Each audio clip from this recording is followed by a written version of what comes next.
Hello, everybody. This is Nick Totero, Professor of Information Technologies and Computer Science, Lakeland Community College. In previous videos, I talked quite extensively about the necessity to image the original technology, whether it be a hard drive, a floppy, a USB. Do we even use floppies anymore? Yes. Whatever type of technology, even the memory. We want to work with an image. We don't want to work with a real piece of evidence, because with anything with computers, we run the risk of contaminating that evidence. So in a previous video, we spent a little time explaining how to image a drive or a piece of evidence. In this video, I want to examine a little bit deeper the tool FTK Imager. Not only can we use it for imaging, but we can use it for other things, like we can then take an image and begin to do investigations on it. We can review the image, the evidence on FTK Imager. But even before that, I want to do something really simple. I want to take that image and I want to treat it like it's a mountable device. I want to mount it onto my computer so I can open it up with Windows Explorer, or I can open it up with other tools. I'm not just restricted to opening up with a FTK Imager or having to open it up with some other technology. So we're going to take an image that I created already.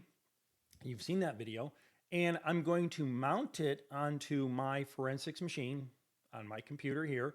And then I'm going to treat it like it's any other device, but I'll make some caveats in there. So let's go up to my machine. And here on my machine, I have the FTK Imager. Just kind of FYI, I just downloaded the most recent one, 4.712. So in a couple years, it might look dated. What I'm going to do is I've already imaged the device, save time there. So what I want to do is I want to mount that image. Basically treat it like it's a piece of equipment on my given machine. So what I'm going to do is I'm going to go to the image, and it just pops up to the folder where the image is. I actually have the same image done two different ways. One, I've saved it as a DD file. The others, I saved it as an EO1 file. Doesn't really matter. We use EO1 if there's some proprietary software that requires EO1. We use DD because that's kind of like the standard. I'm going to use the standard. I'm going to say, take that image and let's mount it to my machine, and let's treat it like a drive on my machine. We're going to mount it as a physical or logical. Yes, I can mount it either a physical only or logical. Let's keep it really simple, and we're going to physical or logical. Mount it as the next drive letter. Okay, so it's going to be mounted as the drive letter E. And for our forensics investigation, we don't want to fool around with it. We want to look at it. We want to peruse it. We want to see what's out there. But even the image, we don't want to get down the path of maybe even contaminating the image. Then we would have to go back and not redo the image, but use a copy of that image. So I'm going to say, treat this device as if it's sacred. It's not going to be a read-writable device. All right, now let's mount it. Give it a second. Now, it's going to have a strange error, and that's actually an FTK Imager error. It's going to work, but the FTK Imager is kind of saying, I don't have a complete mount here. And I'll explain why in a second when it comes up. All right, here's kind of the error. It says, add drive failed. It didn't mount it. Give it a couple seconds on my computer over here. And what's basically happening is my computer, we're doing okay here, my computer is saying, you've just plugged in some device. So it's actually my computer, and I'll swing this over. I can't swing it over because it's on the other screen. But on my other screen, it's saying, you've just plugged in another device. Do you want to add that device? So it's actually, FTK Imager, it's not an error. It's just my operating system is being cautious and say, you plugged something in. So I said yes. And you can see that it's been mounted. All right, so let's close this. And what I'm going to do is I'm going to open up an Explorer, a Windows Explorer. And I'm going to scroll down, and there's my E drive. Now, it's not going to look exactly like the image because it knows that it's acquired that image, but it actually does have all the given files that were on that image file. I'm just going to make this a little bit bigger. But I could fundamentally treat this mounted drive, this mounted image as a drive on my machine, but with a caveat. Let me go to a folder here and let me delete something, right? Remember, I made it a read-only image. So I'm working, I'm not paying attention, and I delete it. Are you sure you want to permanently delete that file? Yeah.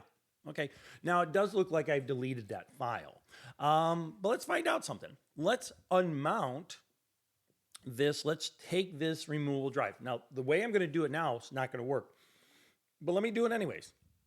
Let's eject it, which we've all done many times. I can't really eject it because the mounting apparatus is actually going through the FTK Imager. So it's, even though it's mounted onto my machine, it's still the apparatus to assume the mount is basically the FTK Imager. I'm gonna say, okay, I understand that. So I'll go back to FTK Imager and I'll go to image mounting.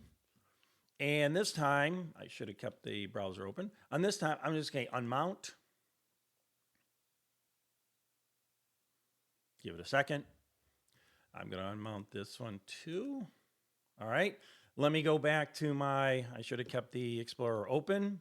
We should see that there's no longer a G drive anywhere, right? There's no G drive there. Let me remount that image. Go back to the image. And I'll do a physical. I'll do everything again, but this time I'm going to leave it as read only again. I'm going to say mount. We get that add drive failed because it's waiting for my operating system to pretend that there's a drive being mounted. So I'll say okay. I'll go over to my other machine and I'll say add the device. It's on my other machine. All right. Give it a second. The E drive is back up. Let me close this. And if I go back to an Explorer, there's the E drive. And if I go to private, you can see that the item that I deleted is still there because I mounted it as read-only. So we're laying down all these methods to protect what we're doing. You know, we're never working with the original device unless we absolutely have to. So we're working with images, and then we've talked about the hash values of those images and creating hash values. But then eventually, we even mount the image as if it's a drive, and I'll do other videos about what we can do with that image as a drive.